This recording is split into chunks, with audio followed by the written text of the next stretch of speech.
Welcome to the Limitless Legal Nurse Consulting Podcast. I'm your host, Anna Gray.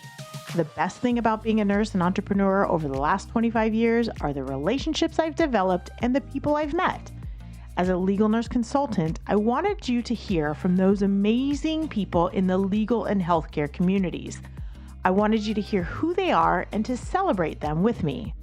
Get ready to be inspired, informed, and empowered. Let's dive into the Limitless Legal Nurse Consulting Podcast. Hey everyone, welcome to the Limitless Legal Nurse Consulting Podcast. For a change, I don't have a nurse on today, but I think you guys are going to be really, really excited to hear from our guest, Sheikh. I am really super excited to dig into this conversation because he was referred to me by a fellow legal nurse consultant who said, you need to have a conversation with him. He is fantastic. And here we are. So thank you, Sheikh, for being here. I appreciate you spending the time with us, and I'm looking forward to this conversation. Likewise, Anna. Thank you so much for having me, and I'm excited to be here today.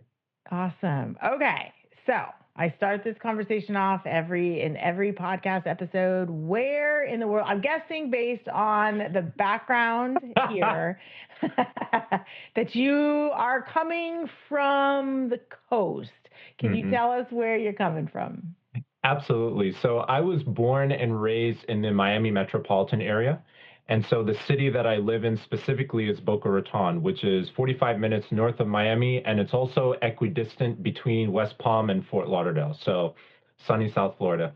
Okay. Yeah, I was going to say all of those cities I've heard of. I have been to Miami once. And that's it. But I actually had a really great time. It's been many, many years, but it was in the middle of the summer. It was hot and humid and, but very fun. So, okay. So you've always been in that area. Have you relocated during your, schooling or anything? Because I know that we talk a lot about, people's journeys, and sometimes they start and they end up where they started, but there's been a little bit in between. But what was that like for you? Have you always been there? Yeah, I've always been in this area in particular, and my journey has actually been pretty linear until about 5 years ago, which I know we're going to dive into. But I went to undergrad at the University of Miami in Coral Gables, so go Canes. So I'm lifelong South Floridian, and I have no intention of moving. I love it down here. Oh, the weather's awesome. Right. My family is originally from the Caribbean, so it's very close. So I don't have to worry about one stop or two stop flights. It's just a nonstop flight and I'm there. Right. Keep you there. Keep you on that coast. Mm-hmm. I can relate on my end. I've always been in California, a Southern California girl, sun baby, I enjoy being out in the sun. So we have similar, and I've never lived anywhere else. I've lived in a different city, but, not far, a couple hours. That's it. This is as far as I've gone. So, okay. So you are tried and true, not going anywhere. So let's dig into your story a little about, I've read a little bit about, just using your LinkedIn profile, and we'll get into that as well. What was your schooling like? What was your plan for school? So when I was 7, I actually wanted to be a private practice surgeon ever since I was young. Don't really have any doctors in the family. My mom does have an older cousin who's still with us, but he's in his 80s now. And he is a retired general practitioner, because that's what they call them in the Caribbean. So a primary care physician. But other than that, mostly entrepreneurs in my family. Both my grandfathers were entrepreneurs from both sides, and then my father was one in his 20s. And so that streak definitely runs in our blood. Now, when I was younger, I wanted to be a private practice physician specifically because of my entrepreneurial background, because I like that model of medicine more.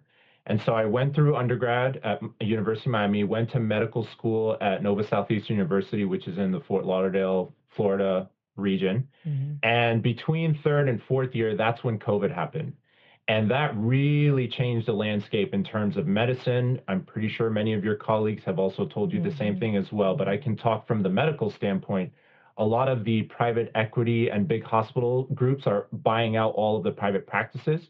And so because of the change of the system and how now there is a push more towards profits over patients, that was a huge impetus for me to pivot and say, okay, I need to start my own business and I need to do my own thing. Mm-hmm. And then after that, it took a little bit of deliberation. I'd probably say about 6 to 12 months before deciding, okay, I'm going to do this specific avenue of social media for healthcare practitioners. When I started the business originally 2 years ago, I was doing everything: Instagram, Facebook, and LinkedIn for healthcare in general. And then at the beginning of 2024, I decided that I wanted to focus on LinkedIn only because I really like the network that we've built here. I met you through LinkedIn. I wouldn't be on this podcast if it weren't for LinkedIn. I like more the emphasis on the B2B relationships as opposed to direct to consumer, which is more patient acquisition. And so I pivoted into that direction last year. And then specifically about, well, as of recording this, we're almost in July. So I would say for the last probably about 6 to 9 months, I've been focused specifically on clinician and healthcare executives. So our legal nurse consultant colleagues who are listening or watching this podcast, they fit into that profile because they are clinicians as nurses. But at the same time, many of them, now there are some that work for firms, for like legal firms, but there are many others that run their own LNC business. And so for me, it's really about helping them build out their LinkedIn profile from end to end, work on their personal branding, and use that as an avenue to gain more clients and to build those business to business relationships. Yeah. Okay. I love this. We're going to unwrap a bit of this because you're talking my language here. All right. So let's talk a little bit about the fact that you grew up in an entrepreneur family. Okay. Mm-hmm. And then you decided to go to medical school. So what was that like first with your family? Were they, when you were younger, were they supportive of you going in the entrepreneur space, or were they supportive of you going in the medical space, or was it kind of you do whatever you want to do? I find this fascinating because mm-hmm. I obviously am in the medical field, but I also, for the last probably 15 years, the majority of my kids' life have been an entrepreneur. So mm-hmm. Those conversations come up in, with my kids growing up and becoming adults. So what was that like for you coming from an entrepreneur background in the family? So my parents always gave me the ability to do whatever I wanted. I chose medicine as a career. It was never imposed on me. I always loved science as a kid. My mother would take me to the library and buy those little books about like bones and basic anatomy for elementary students. And so for me, I always grew up loving medicine. And then, however, I always wanted to do private practice again because of that entrepreneurial streak. And so one of the unique things about us and people who are entrepreneurs is we have that innovative mindset. So that's something that I grew up with, especially with my father and also my mom as well. And so I garnered some of that innovation from them, but I always wanted to do medicine. Medicine was the goal. And then, obviously, as explained before, because of certain circumstances, then I decided to pivot. Yeah. Okay, that makes sense. Now I find that you melded the two loves, right? Medicine mm-hmm. and, being an entrepreneur, and then coming up with this plan on supporting and providing services for those that are in the medical field. I find very intriguing because my entrepreneur background was something outside of the nursing world, was something outside of the medical world. And it was something that I grew a business using social media on the other platforms. And I loved it. I love social media. I love the strategy around it. I love the insights around it. I love the social selling, that kind of thing. Mm-hmm. But when I started to go down the legal nurse consulting world, where I melded my profession, my career, and my entrepreneurship, I did struggle with coming up with the right message to the right audience. Mm-hmm. And so when I moved to LinkedIn, because I, like most people, and I'm sure you agree, especially working with clinicians, you had a LinkedIn profile. I've had a LinkedIn profile for gosh knows how many years. And it was like, I thought that was the resume site. I thought that was, we just, if we're looking for a job, we're there. And I had that same kind of understanding, but with the love of social media. I just didn't know how to blend the two until I spent more time on it and understood the differences. But I know that I am clearly not alone, and it is this platform that's I think that the balance between, what do I share? What do I not share? It's a little bit different than the other platforms. And I honestly, I love the fact that you just focused on one in particular. What made you focus on LinkedIn versus the other platforms? And then we'll talk a little bit more about, why you decided to go down the, obviously, targeting the clinical aspect. Absolutely. So for LinkedIn specifically, so let's go back a little bit. So marketing in general, right? You have your business to business, and then you have more your B2C, or now it's being more known as direct to consumer. So that's more your patient acquisition route. So when it comes to medicine, those are really the two arms of medical marketing. For direct to consumer, that's more using Instagram, TikTok, and Facebook ads to directly acquire patients for your practice. But LinkedIn, there's a very unique space there. And this is actually why I decided to go specifically in that direction, where it's more business to business. So for example, I'm going to use you as an example, if you don't mind, because I know that you're an OR nurse and I wanted to be a surgeon. So this is tugging at my heartstrings. So if you are a colorectal surgeon, for example, your network, your professional network consists of primary care physicians. It also consists of gastroenterologists, because that's also an arm of your practice. Even though you do more of the surgery, they still have to have these key business to business connections. I would also argue oncologists. So if there's a colorectal cancer, for example, that these surgeons need to excise, they need to have a relationship with oncologists. And so LinkedIn really gives you the opportunity to network more at the physician to physician, or physician to nurse, or nurse to nurse level. And that's what I found so fascinating, is that I just saw that there was a need in the market for LinkedIn specific marketing, because as you mentioned, Anna, the platform is so different compared to Instagram, Facebook, and TikTok. And so that was really the reason why I decided to go in that direction. And I like the crowd. I really enjoyed this audience that I've built and that I'm working with now. And it's been fun. It's been a lot of fun. Yeah, I love it that you explained that. And the crowd is different. I agree with that completely. The crowd is, I don't even know how to describe it. It's more of like you're working with your colleagues. Exactly. It's you're having different kinds of conversations, and there is this kind of layer of professionalism. And I think that that's been brought up before in past podcast episodes, that there is this layer of professionalism on the platform. You're still, getting your name out there. You're still promoting yourself, but there's this, I don't know if it's, the unwritten rule of etiquette, and because it's our reputations. I suppose that's the reason why. So it's a really nice little layer that I find that I love. So when you decided to go down this road, did you initially start by talking to physicians? How did you start? You said, okay, I decided to do this, and I'm going to offer these services. What did that look like to you as far as you launching your business?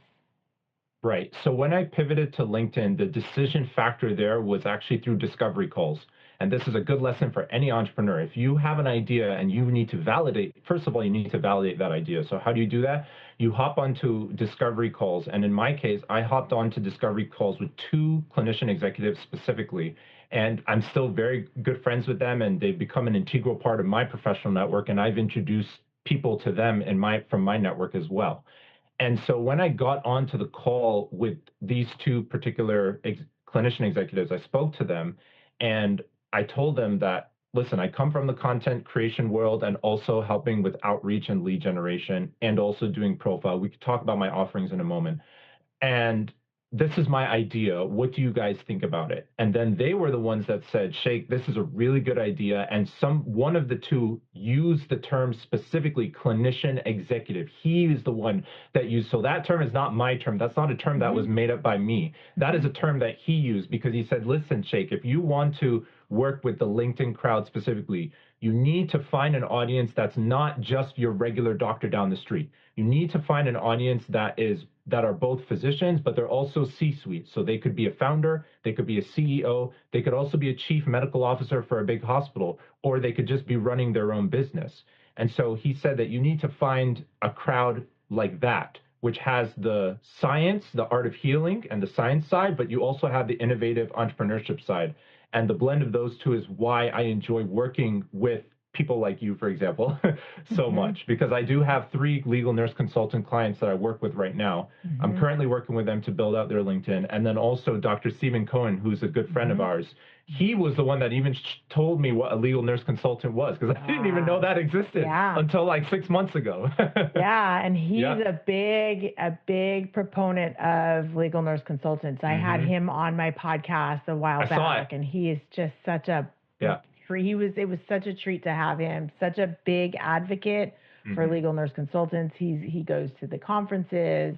It's really nice to have someone like him on your side. And yes, that was one of the first things I noticed when you were referred to me by a fellow colleague who has used your service. The first person I saw on your recommendations was Dr. Cohen. So it was like, well, if he's saying it and she's saying it, you must be amazing. So, oh, that's sweet. Yeah. And so now that you know what legal nurse consulting is, and our B2B is similar to the physicians with the fact that it is B2B. We need attorneys and truthfully other legal nurse consultants. This is one of the things that I didn't realize once I did get into this role, was how important your relationships are with other legal nurses, because it's really good to understand your audience. And in the beginning, I know that my audience was just attorneys until I realized it wasn't just attorneys and the amount of legal nurses that are on here. But what I'm gonna ask you is, we have a lot of legal nurse consultants that are brand new, that really don't even know much about social media, but they all say, go to LinkedIn. That's where I built my business. And then they freeze up because I think and it's probably the same thing for physicians. You want to be careful with what you post out there.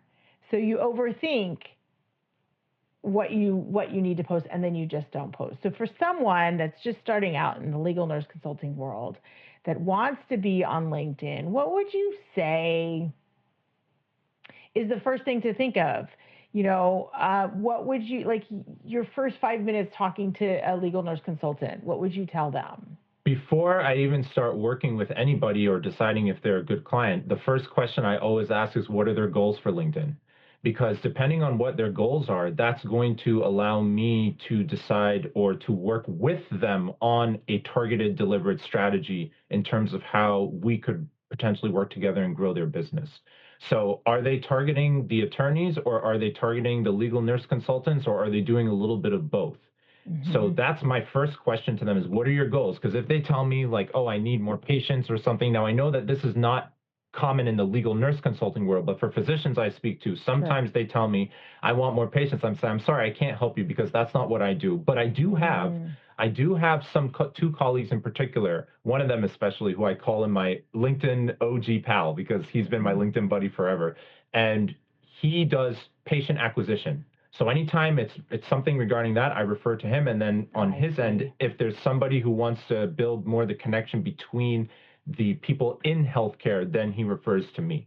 And so we have a good relationship there. Now, for the LNC specifically, LinkedIn out of all of the content pillars, so you have education, entertainment, and then informing people. And there's one more that I'm missing right now that I can't remember off the top of my head, but I'll remember it. And so out of all of those, education is really the biggest pillar that LinkedIn stands on.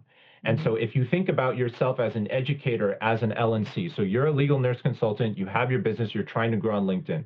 First thing you have to decide is, number one, what's your strategy? Like, who are you targeting? And then depending on that, I always tell my clients, come up with 2 to 3 points that you want me to know about you when I look at your profile. As soon as I see your profile, I should know that. So in my case, I'm going to use myself as an example just to illustrate the point. Sure. So in my case, I work with clinician executives. I save them time and I save them money by doing the entire LinkedIn for them from end to end. And so that's my value proposition. You look at my banner, my headline, my about me, and you can get that message just from seeing that. So that's number one. First, deciding who you're targeting. Number two, I think that it's important, and I've heard this concern from some of the legal nurse consultants I work with. They're like, I don't want to go too plaintiff or too defense. I don't want to go too much in one direction. And I do agree that maintaining objectivity is absolutely critical, whether it's in the clinic or in the courtroom. And so for these LNCs, they have to come at it more as, I'm just here to educate, and I'm just here to inform people about what I do, because I didn't even know what an LNC was if it weren't for Dr. Cohen. And so focusing more on spreading that awareness of what we do, and here's how we helped an attorney, for example, or here's how we helped provide objectivity to a case, because the attorneys, they know the legal, but they don't know the medicine, while we know the medicine, but we're kind of dabbling into the legal. So really kind of building that bridge between the two, I think, is really important for LinkedIn. So okay, that's a fair statement. Now I will say that the question is, and I've seen this since I started on LinkedIn. It's being the expert, you being the expert in your field, and everybody has their own specialties, right? And I get this question sometimes too from other people that are just trying to dabble in things. They go, what should I post? I love knowing social media, but I wouldn't say I'm a guru on LinkedIn, but my thoughts are, like you said, one is to entertain, one is to educate. It's like, how much is too much? Because sometimes I see legal nurses posting a whole book of education and wonder, are people actually reading that? But there are people that do. So what would your advice be when it comes to education? Because I think that's what the majority of recommendations are out there, or those that have been successful on LinkedIn. Tend to be those that educate. What would your advice be on those that are, okay, I'm going to educate my audience? What should I do? So first step would be to, first of all, introduce yourself to the audience, because nobody knows who you are. I always say, if you don't post, you're a ghost. So if you're not posting actively on LinkedIn, then people don't even know who you are. So the first one should be an introductory post where you talk a little bit about your background. And again, because of the professionalism of LinkedIn, you don't need to say like your husband and kids and all this stuff. Just say like what your professional career trajectory has been, just like how you asked me at the beginning of this podcast, what's my trajectory? So put that into words and format it nicely, and we can talk about strategy and stuff a little bit later. So format that into a LinkedIn friendly post and then post it on LinkedIn. That's number one. Number two would be about, what does an LNC actually do? So again, it's more, you have to treat your audience as if they're a fifth grader, and don't use like huge medical jargon, because remember, it's not just healthcare practitioners that are in the audience for LinkedIn. It's everybody. LinkedIn has over 1 billion with a B users across the entire world. And so you're reaching out to all these people. And so making sure that you speak as if you're speaking to a fifth grader. And then number three, in terms of making sure that, because you brought up a very interesting point, Anna, you said, make sure that you don't put out too much at once and it's too dense. I agree, because a mistake that some healthcare professionals make is they treat it like it's a textbook or a journal article. It's not that. It's about taking one of those, say, 5 points and elaborating on it and discussing what value did the LNC provide in terms of the team, in terms of helping them decide, does this case, go to trial, or is it something that they just throw out. I don't know if that's technically the right term, but you know what I mean. Right. Yeah. Well, yes, right, exactly. And that kind of leads me into, we're nurses and we're not attorneys. And so I think that that's probably a little bit of a struggle as well, with presenting ourselves as, a legal nurse that knows how to write. I know that that's a struggle that I have. It's how do we put ourselves out there and not pretending to be someone we're not. It's like, I'm not an attorney. I am a nurse. However, I do write reports. So I do need to be able to speak on those terms. But knowing and understanding, the law, it's not what we went to school for. So I think just personally giving ourselves a little bit of grace in that, for anyone that wants to listen, that's what I do. That's my personal advice. Okay, so as far as strategy, and one of the other things, and I know that you have this on your profile as well as something that you're extremely good at, is building connections. So obviously, LinkedIn is a social media platform. We're talking about posting on social media. We're talking about what we're going to share. The next layer of that are those connections. Now, when I first started doing LinkedIn, I had asked someone, what was your strategy? And they just said, send a bunch of connection requests. No. Let's talk about a little bit about connections and what your thoughts are on connections, how to make those first steps in building connections and the importance of that and how to kind of work around that. So there are certain parameters that LinkedIn sets in terms of your outreach capability, the ability to send, X amount of connection requests. If you have under 250 connections, then my recommendation is to just add colleagues of yours. They could be former colleagues, they could be current colleagues, just people that you know in your inner circle, and get up to the 500 plus, because once you pass 500, that's when the floodgates will open in terms of your outreach capability. So my recommendation is for those first 250, just add people that you've known in your professional network, whether it's your whole life or whether maybe you just met them at a conference or at a in-person networking event or something along those lines. That's number one. Then between 251 to 499 connections, then I would say be a little bit more deliberate in terms of who you're adding. So again, that's why knowing who your audience is the very first thing you have to do. Before we even talk about profile, content, or outreach, anything like that, you need to know who your audience is. So once you pass the 250, then I recommend getting a little bit more intentional with who you're adding. So if you're a legal nurse consultant, I'm going to use you as an example because you're sitting right in front of me virtually. So if you're a legal nurse consultant and you're in the OR, you want to add surgeons, preferably those who are expert witnesses, like Dr. Cohen as an example. You also want to add personal injury attorneys, medical malpractice attorneys, and fellow LNCs. This is something a lot of LNCs don't realize because they think, oh, I want the attorneys. Yes, you want the attorneys, but you're a surgical legal nurse consultant. What happens if there's an OBGYN case that comes in front of you?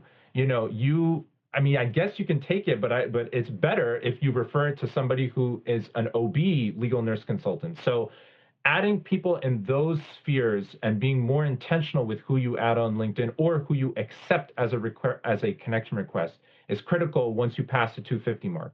And then once you pass 500, then I definitely, again, recommend still being intentional because you see, Anna, once you add specific people on LinkedIn, the ones that we just spoke about, on the right pane, P-A-N-E, on the right side of your LinkedIn profile, it's going to say people you may know. And so you're going to start being suggested to people who you are adding. So if you're adding LNCs, personal injury attorneys, medical malpractice attorneys, and surgeons or physicians who are expert witnesses, on their profile and their connections profile, you're going to pop up as a suggestion. But that only happens if you add people with intention and accept connection requests with intention, and you have to teach the LinkedIn algorithm, okay, these are the people that he or she is targeting. So yeah, I love that. That's such great advice. I hope everybody takes that to heart because it is what I've seen. It is exactly how I've experienced it as well, being super intentional. And yet, like you said, the importance of understanding the value of other legal nurses is something that no one really says. But if you are the OB nurse or you are the peds nurse, you are going to be top of mind from, another legal nurse whose attorney is looking for someone like that. And that is exactly a reason to connect with legal nurses. I remember early on, someone had said, "Oh no, I only connect with attorneys. I don't need any other legal nurses in my world." And it's like, once I started working as one, I was like, no, you absolutely need them. And truthfully, I had started this podcast. And I've said this a few times on this podcast, but I started this podcast because this goes to our conversation, is I was so used to posting on social media on the other platforms.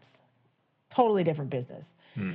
Came to legal nurse consulting. I didn't know what to share. I didn't know who to share with. I didn't know who my audience was. I knew my audience was attorneys, but that was really all there was. So I said, well, I know I need to post on LinkedIn, but I don't know what to post.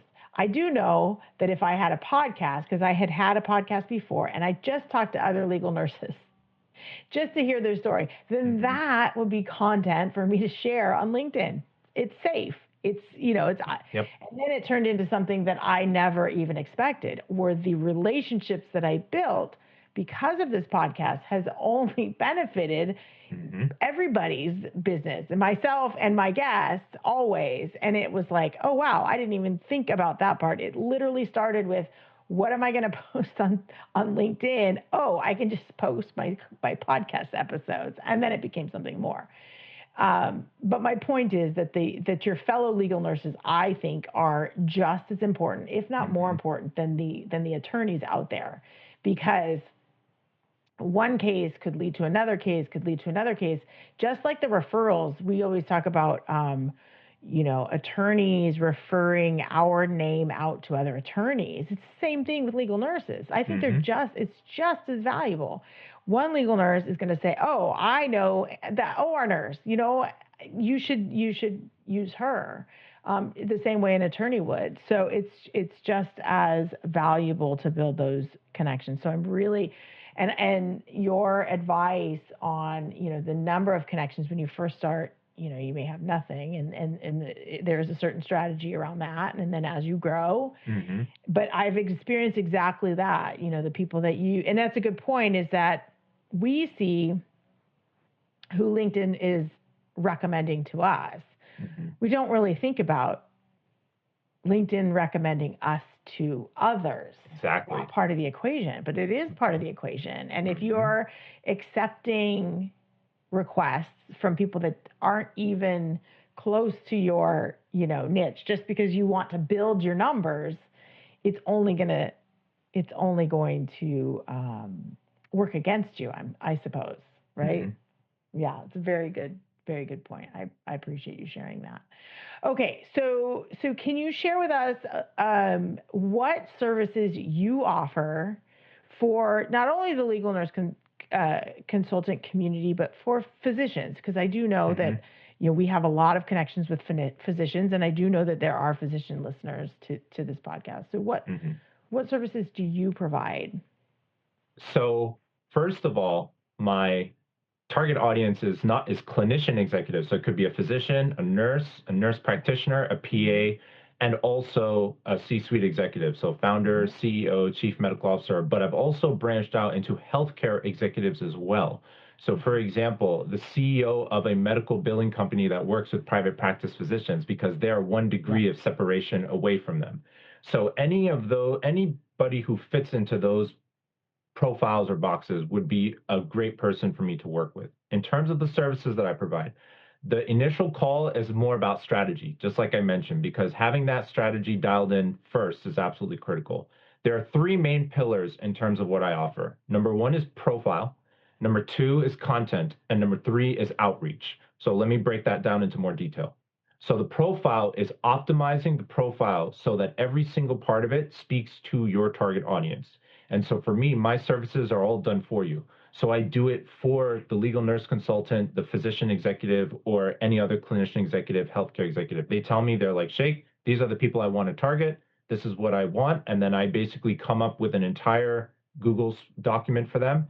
We go back and forth to make sure that the language and the cadence is in line with what they desire. And then after that, either I can go on their profile and edit it myself, or they do it themselves. It just depends on the comfort level of the client. And I would never do anything that would be uncomfortable, because for me, having a satisfactory customer experience, that's like the number one thing for me. So that's number one. So first step is the profile. Second step is the content.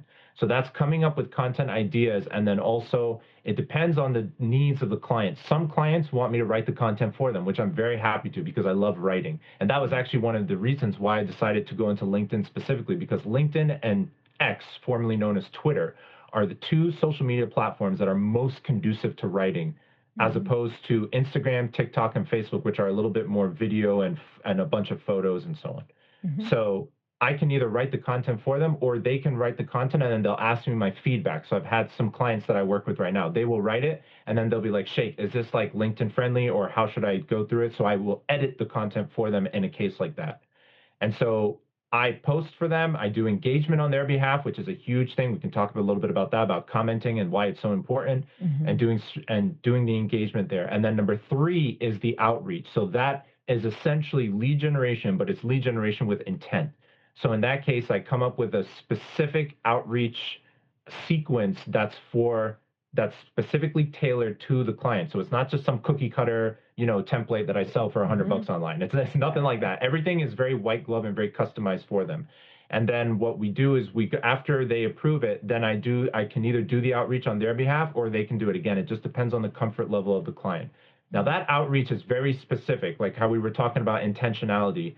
And that involves a lot of customization, because I don't use AI for outreach, because I've tried it before myself and my account has actually been banned twice because of that. Because what a lot of those AI automated outreach platforms or softwares do is they harvest the LinkedIn data, and that is against the LinkedIn terms and conditions. So everything is done manually and customized for them. And so the outreach is the third step, but it's done in that order, because you can't do outreach if you're not posting. Because remember, if you don't post, you're a ghost.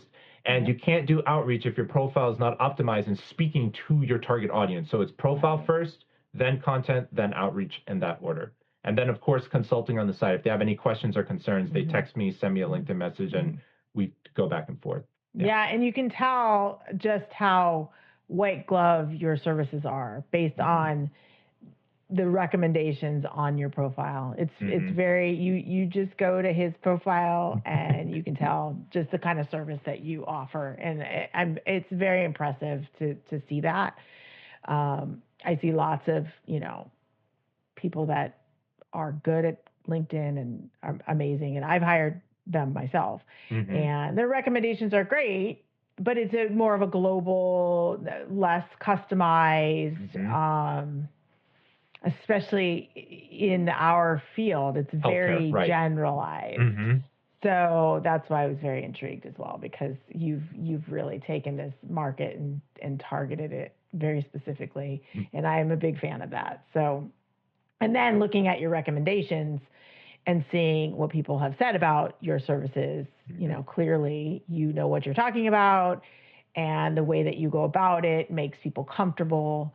And, especially in this time where, people are kind of untrustworthy, they don't trust people, especially for their own personal profile on LinkedIn, which is their reputation. Absolutely. So it goes a very long way. So, and then let's talk real quickly, and then I'm going to have you share where people can find you, but talking about the comments, because we didn't talk about that. We talked about posting, we talked about connections.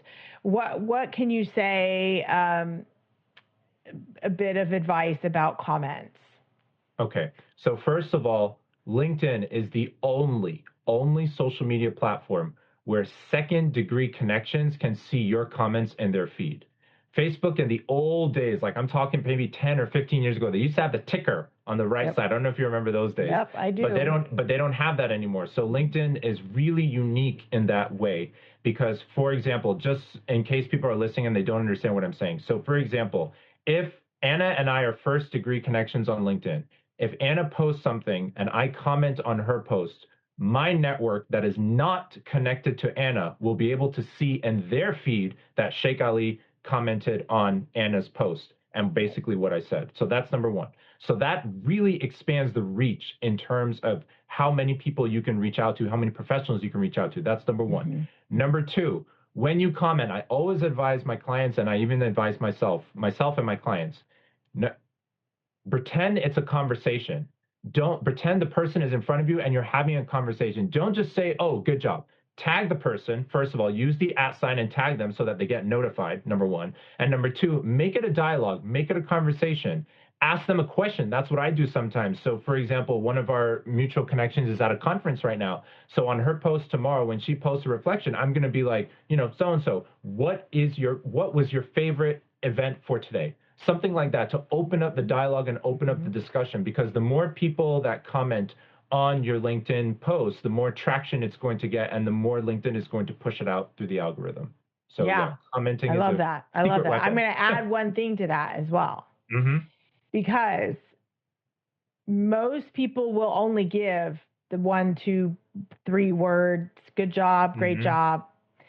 If you are commenting something intentional, a question, your comment is going to stand out, not only for the algorithm, but for those people that are on the feed that see those comments. Let's just say you're commenting on an attorney's post and they've posted something, and you add some piece of value, 2 sentences, something that you really spent some time writing.